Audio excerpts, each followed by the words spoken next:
Hello friends, welcome to your channel. I am Bhavna. मैंने लगाया था एसबीआई क्लर्क मेंस का फुल मॉक 6 टेक्स्ट बुक पर। तो आज हम बात करेंगे कि मैंने किसमें कितना किया है या मैं कुछ और भी कर सकती थी या नहीं। तो मेरे मार्क्स वगैरह देखेंगे, आप भी अपने मार्क्स का कंपेयर कीजिएगा और मुझे भी बताइएगा अगर आपने ये बुक लगाया हो तो। बात करते हैं मेरे मार्क्स की। तो 76 मार्क्स हैं। सीए में 19.5, इंग्लिश में 10.75 और मैथ में 18.75 और रीजनिंग में है 27। तो अब बात करते हैं पूरे टोटल ही मतलब मॉक की कि किस में कितने बन रहे हैं, या फिर मुझे कुछ ज़्यादा कर लेना चाहिए था, टाइम नहीं बचा, या कुछ भी एक्स वाई जेड जो भी है वो अब आगे की वीडियो में आपको पता लग जाएगा। जैसे ही पेपर ओपन होता है तो आपको पता ही है कि पहले जी आती है, फिर इंग्लिश, फिर मैथ और उसके बाद रीजनिंग का सेक्शन ओपन होता है ना। अगर अपने को ऐसे होना कि रीजनिंग का सेक्शन पहले ओपन हो जाए तो आपको पता ही है कि अपने 30 मार्क खाना है रीजनिंग में तो कि कर ही देंगे। लेकिन हाँ, ऐसा भी है कि चलो ठीक है, अब जो उनकी मर्जी है ना, पहले जैसे भी सीए खुलती है वही करनी पड़ेगी, वो कोई ऑप्शन नहीं है। तो बात करते हैं सीए की। तो सीए की चलो बाद में करेंगे ना, पहले हमने मतलब कि रीजनिंग का देखते हैं कि रीजनिंग में मैंने क्या कुछ किया है या आपको क्या करना चाहिए उस हिसाब से। जैसे कि ये पहली पजल थी, ये बहुत ज़्यादा बड़ी थी ना, तो ऐसे था कि नहीं भाई ये तो नहीं बनेगी, इसलिए मैंने ये नहीं बनाई ना, क्योंकि टाइम वेस्ट करने का सवाल ही नहीं बनता। उसके बाद आता है ये रो है रिजल्ट वाले, ये आपको कर लेने चाहिए, बहुत इजी होते हैं। लेकिन हाँ, अगर ये एग्जांपल दे रहा है ना साथ में तो आपको यूज़ करना चाहिए, क्योंकि लास्ट ईयर जब एसबीआई मेंस था ना मेरा, तो उसमें भी आया था बट मेरे से नहीं हुए, क्योंकि मैं अपने हिसाब से कर रही थी और शायद उसमें थोड़ा अलग था।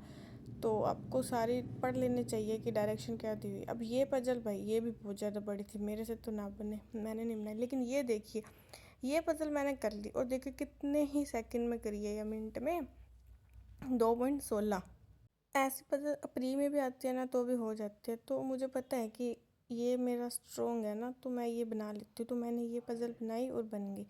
उसके बाद ये है जो क्रिटिकल रीजनिंग है, ये बन जाती है। अब तो मैंने काफ़ी प्रैक्टिस कर लिया, लेकिन टाइम नहीं बचा था इसलिए तो नहीं हुई ना। उसके बाद मैंने इनपुट आउटपुट कर लिया, ये इजी था। मतलब इसका करने का तरीका ये है कि पहले 2 मिनट में आप देख लो कि सारे स्टेप बन रहे हैं क्या। जब सारे स्टेप बन रहे हैं ना तो आप बना सकते हो। तो मैंने ये बना लिया, सही बना। उसके बाद ये डेटा सफिशिएंसी है, इसमें थोड़ा सा रहता है रिस्क। अगर दो में हो तो बन जाती है, लेकिन तीन तीन दिए हो तो थोड़ा नहीं बनती। लेकिन ये मुझे ईजी लग रही तो बन गई, लेकिन फिर भी एक क्वेश्चन गलत हो गया। उसके बाद ये पजल थी, ये भी काफ़ी ईजी थी, मैंने बना ली, लेकिन एक आधा क्वेश्चन अड़ रहा था। फिर मैंने ये भी किया था डायरेक्शन, लेकिन मेरे को नहीं समझ आ रहा था। मैंने कहा नहीं यार, अब जो बन रहा है उसको बना लेते हैं, फिर बनाने का कोई फ़ायदा नहीं, बनाया नहीं। जो लास्ट वाली पजल थी ये तो मैंने देखी, मतलब स्टार्टिंग में देखी थी, लेकिन फिर मैंने देखा नहीं, मैंने कहा चलो छोड़। फिर अब बात करते हैं मैथ की। मैथ में सबसे पहले जैसे ये डीआई थी, तो ये डीआई मतलब समझ नहीं आ रहा था कि इसको बनाए ना बनाए। तो मैंने कहा चलो पहले पेपर तो सेट कर लेंगे कैसा कुछ है। उसके बाद ये थी, 3 नंबर थे इसके, 3 क्वेश्चन थे डीआई के, तो ये इजीली बन गई थी, तो मैंने ये बना ली। फिर एक ये क्वेश्चन था नॉर्मल सा, ये भी हो गया। अगर ना जैसे मैथ में डेटा सफिशिएंसी आती है ना, वो अच्छे से बन जाती है, क्योंकि उसमें तो ये लॉजिक ही फाइंड करना होता है, आंसर नहीं निकालना होता। लेकिन जो क्वांटिटी दी होती है ना, उससे नहीं होता। फिर बात करते हैं इस डीआई की। तो ये डीआई भाई मेरे को तो नहीं समझ आई, अगर आपने भी की हो तो मुझे ज़रूर बताइएगा कि आपने ये वाली डीआई करी थी क्या। मेरे को नहीं समझ आ रही थी, मतलब कैलकुलेटिव सी लग रही थी, तो मैंने तो ये नहीं बनाई।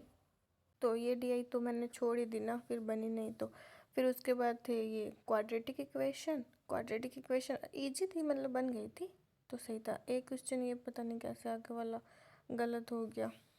तो बाकी ये डीआई भी थी। मतलब वही है कि जो आपको आ रहा है ना आप वो करो। अगर मैं ये चूज़ करने लग जाती तो क्या पता आगे वाले क्वेश्चन भी रह जाते। बाकी ये सिंप्लीफिकेशन क्या 3 थे, हो गए ये तो अप्रोक्सीमेशन। फिर एक ये डीआई थी 3 नंबर की, ये भी अच्छे से बन गई। दूसरी भी 3 नंबर की थी, वो भी अच्छे से बन गई। फिर ये डीआई भी काफ़ी अच्छी थी। मतलब अगर बनने वाला सवाल है ना वो हो जाता है तो फिर सही रहता है। बाकी हाँ, अभी कुछ और मौक देंगे तो स्पीड बढ़ी जाएगी। फिर बात करते हैं इंग्लिश की।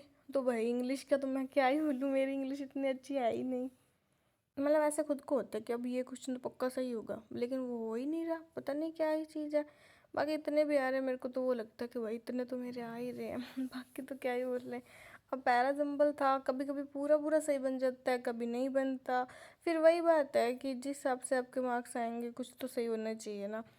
अब पैसेज है मेन, अगर ना आपकी जैसे इंग्लिश इतनी अच्छी नहीं है तो पैसेज रीडिंग आपकी अच्छी होनी चाहिए ना, फिर भी सही रहता है। अब ये क्वेश्चन देखना, ये गलत हो गए, ये तो होने ही नहीं चाहिए थे गलत यार, फिर भी गलत हो गए। बस ठीक है, मैंने कहा। अब बात करते हैं सीए की। तो मेरे इसमें अच्छे खासे नंबर आए। मैंने पहले भी एक मॉक लगाया था, उसमें सीए में इतने अच्छे नंबर नहीं थे, लेकिन इसमें इतने अच्छे हैं क्योंकि मैंने दोबारा से रिवाइज़ किया। और मैं अगर अपना बताऊँ ना कि मैं सीए कैसे पढ़ती हूँ, तो देखो डेली अभी मेरे से नहीं देखी जा रही वीडियो को।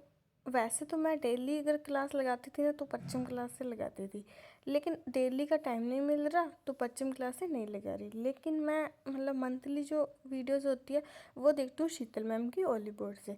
दूसरा, स्मार्ट कीड़ा की पीडीएफ से बहुत अच्छी है, यानी कि अगर आपको वीडियो देखना नहीं पसंद ना तो आप स्मार्ट कीड़ा की पीडीएफ से अच्छे से पढ़ लो, बहुत ज़्यादा ही अच्छी है। और अगर आपको स्मार्ट कीड़ा की पीडीएफ चाहिए तो आप मेरा टेलीग्राम चैनल ज्वाइन कर सकते हो, वहाँ आपको मिल जाएगी स्मार्ट कीड़ा की पीडीएफ।